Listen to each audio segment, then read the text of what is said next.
how to change Android keyboard to Google Keyboard.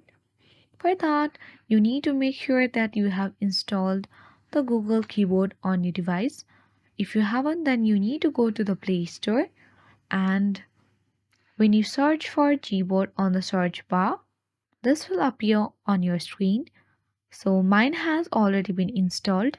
If you haven't, then you need to tap on the install button, which will be given right to the Gboard app, and simply tap on it and install the app at first. Now you need to go to the phone settings. After you go to the phone setting, you need to scroll all the way down, and on the section you need to tap on additional settings. On this page you can see keyboard and input method. Tap on it, and now tap on manage keyboard.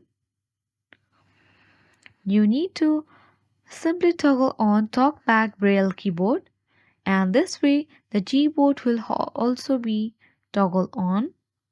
After that, come back and tap on current keyboard.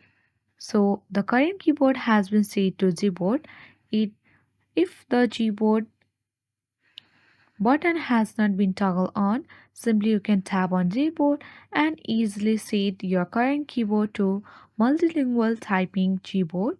So in this way, you can easily change the Android phone keyboard to the Google keyboard. I hope this video helped you a lot. If it did, then hit the like button, subscribe our channel and press the notification bell so that you won't miss any updates. Thanks for watching.